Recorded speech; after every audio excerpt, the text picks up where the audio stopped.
James, another new release that's out is Prey, which is the new Predator film. I know nothing about this. Do you see what they've done there? They've taken Predator and gone, what's that opposite? What? Prey. Someone in a meeting just rubbed it out. Yeah. And everyone clapped. It's the same guy who, when they wrote Alien, put an S at the end. It's like, I present to you Aliens. Amazing. Ship it. Prey. So let's just take a bit of a step back and look at Predator films for a bit of context here, Yes. right? You have the original Predator, and I want to say 1987. Yeah. Right? Arnold Schwarzenegger film, in the jungle. I've only seen Predator once. Same. But solid, good enough time, great. Of its era. Then you have Predator 2, which I haven't seen, but Nope. I think the broad consensus is it doesn't really work. Bringing him into the city, it takes all the sort of mystery out of Didn't know it. anything about it, but that already sounds There you bad. go. Yeah. And then you get like nothing. That was like early 90s. You get no Predators. And then you get like, well, you get Alien versus Predator, but we're just those aren't AVP. canon. Yeah, we just don't count those. No. I actually didn't mind Predators, which was the Robert Rodriguez 2010. Oh, Adrian Brody? Yes, actually, it might be Nimrod Antal who directed it, but yes, I've seen Adrian that. Brody, I saw that in cinemas. Gina Rodriguez, Michelle Rodriguez rather. That is the story where you get a random collection of people from Earth Crash on... who awaken on this strange landscape, which they realize is a different planet, and all of them are basically criminals from Earth. Bad ending. Let me get there, James.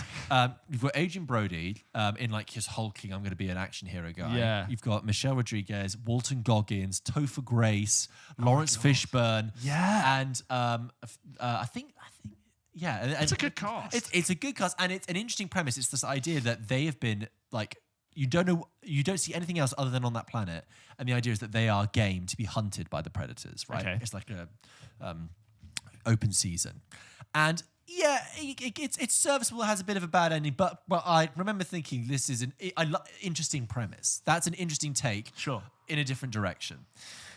Then that didn't really go anywhere. And then in 2018, you get The Predator, which is directed by Shane Black, which I mentioned recently when we were going through the Marvel things. Right? Yeah. Now, I haven't seen The Predator. And it was on at that bar we were at. Yeah, weirdly and in the but I did watch it, and I could tell from watching it that what everyone says about it is true, which is that it's like 4 films in one, and it is just a disaster, complete mess. You've got comedy here, horror over there, action here, gloss there, CGI here.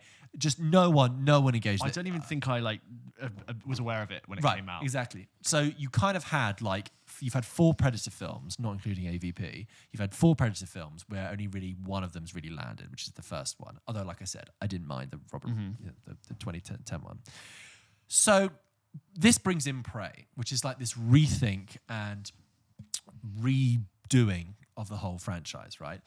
Here's the story. It's set in 1719, right?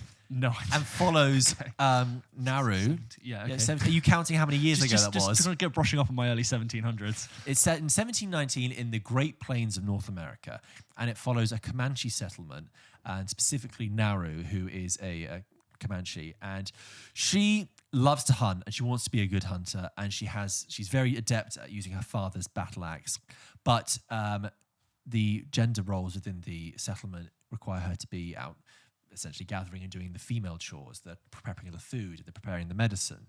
But that's not what she wants to do. Then there's something in the woods, basically, which the film reveals very early on to be The Predator, okay? It makes no secret about that. This film relies on, but it just works on the knowledge that you know that this is a Predator film, right? There's something in the woods. She doesn't know what it is. We know what it is. But she's got to try and convince the other Comanches that there's something up. Meanwhile, there is death, there is danger, and she finds herself being hunted by the predator. And then you get this She's prey. Exactly, she is the prey. People are picked off. You get this game of cat and mouse, and the whole idea of it is for her to want to be a hunter. There's this whole rite of passage she has to go through for coming of age, which is you hunt not to survive, but to hunt because you need to, because you can. And who is the figure you need to fight against? And it's the predator. So it's directed by Dan Trachtenberg, who did 10 Cloverfield Lane, amongst other things. And like 10 Cloverfield Lane, which I liked, I thought was serviceable, solid, efficient. That is what I think about with Prey. I like the fact after the bloatedness of 2018, they've gone, we're going to try a different direction. We're not going to tie this to the modern world at all. We can't have any pop culture references in it at all. We're going to strip it down and make it about a cat and mouse thriller. And I think it's a solid piece of work, actually. It's not fantastic. It's not amazing. But what it is solid, serviceable, efficient, and kind of effective. Is it damning with faint praise, or it's actually like a good I actually like put it this way, it's been released onto Disney Plus, and I watched it. It's an hour 40, and I think it's hit the spot perfectly. Yeah. Here's what works for it. You've got really well choreographed fight scenes that don't scrimp on the violence and the gore. Okay, the Predator is a little bit CGI-y, but there's several really good sequences where the Predator fights and the Predator fights others, and it's done in a way that isn't just sensationalist or boring. They've really thought about it. There's long extended takes of Naru fighting people. You don't get the sort of sanitized quick cutting. Yeah, and I like that even though it introduces very early on that the Predator is on the planet, it still takes time to build up how she hunts. There's a kind of a juxtaposition happening where you see the Predator hunting apex predators in the environment. So you see the Predator hunt a wolf, right, a bear, an elk, and then meanwhile you see her kind of developing her skills as a hunter. And I like the fact it took time to build that up and create a sense of suspense and fear and danger. That it's not just the Predator. There's also like mountain lions and things like that. And then when the action kicks off and when the violence happens, it works. I have to say I was really enjoying it. It really doesn't linger too long. It has a good sense of pace. And the ending is kind of satisfying. I like that it's one Predator, basically one person. And you've got this kind of very B-movie territory. You've got great big landscape shots of the Great Plains, beautiful, but you've basically only got about 3 characters. You've got the Predator, you've got Naru and her brother, and there's a couple of other people in the settlement, but they're really not major. It's fine. It's good. It's solid. I sound like I'm giving it damning with fake praise, but I would say if you're like want something to throw on, maybe for a plane, maybe for a train, or you just staying in one night and you want something to watch, I recommend Prey. That's fine. That to me feels like where Predator should sit. Yes. It's one of those IPs that I think will be rebooted every 4 to 8 years, and they'll find a new way to say the Predator, Predators. Yeah. Or this time they've run out of ways to say Prey. And I feel like I'm fine with like in 40 years we'll have had 5 more reboots.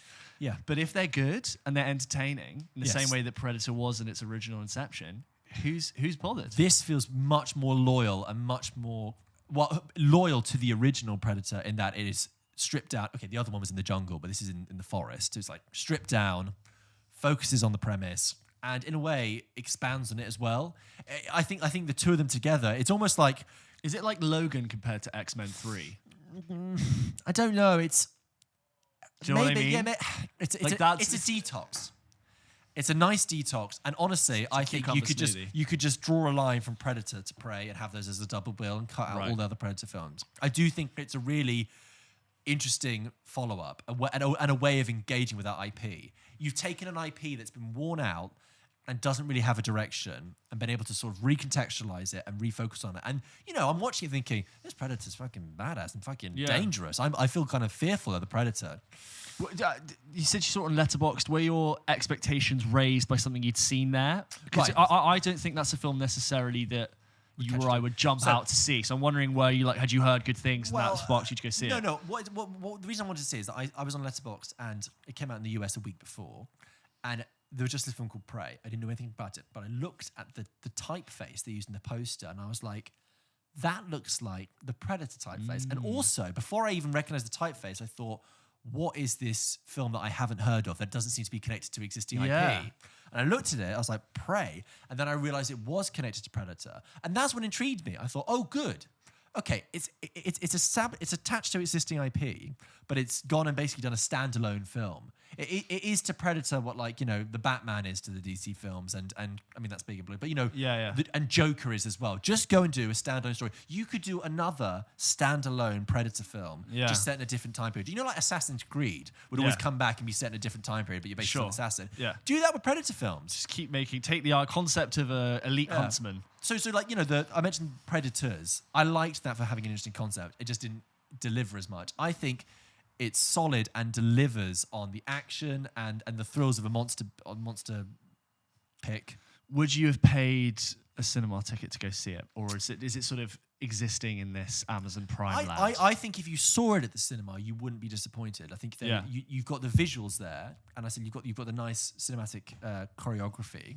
It does feel a bit like a B side, a B movie, but maybe I'll check that out. I think you should. I think it is a solid weeknight. Put it on. I don't think you'll be disappointed. I think you'll get enough out of it.